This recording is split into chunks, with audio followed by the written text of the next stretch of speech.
విజయనగరం జిల్లాలోని రాజ్యంలోని మాజీ మంత్రి ఎమ్మెల్యే కోండ్రు మురళీమోహన్ ఆధ్వర్యంలోని ప్రజా దర్బార్ కార్యకర్త అధినేత కార్యక్రమం నిర్వహించారు. ముఖ్య అతిథిగా ఎంపీ కలిశెట్టి అప్పలనాయుడు పాల్గొని ప్రజల నుంచి వినతులు స్వీకరించి పరిష్కారానికి హామీ ఇచ్చారు.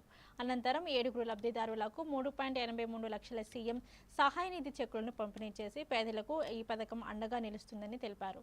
అనంతరం విద్యుత్ శాఖ అధికారులతోనే సమీక్ష నిర్వహించి నియోజకవర్గంలోని విద్యుత్ సమస్యలు తలెత్తకుండా చర్యలు తీసుకోవాలని ఆదేశించారు.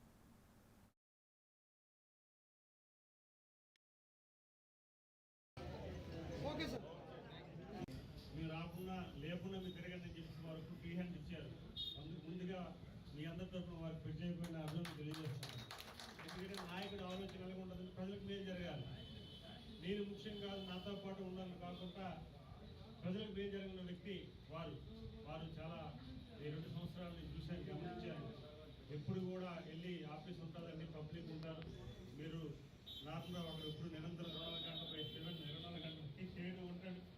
వాళ్ళ నాయకులు కూడా ఉంటారు, కొంచెం చేయమని చెప్తున్నారు. అయితే 7 నియోజకవర్గాలు కూడా మన టూర్స్ ఉన్నాయి. ముఖ్యంగా నిత్యాల కాన్స్టిట్యూన్స్ కూడా పార్టీ యాక్టివ్స్ కూడా నాకు అప్పచెప్పడం జరిగింది. ఆ ప్రోగ్రామ్ అలాగే పార్లమెంట్ సెషన్స్ కూడా ఎక్కువ ఉంటాయి. ఎందుకంటే అసెంబ్లీ సెషన్ కంటే పార్లమెంట్ సెషన్స్ కూడా డేస్ ఎక్కువ.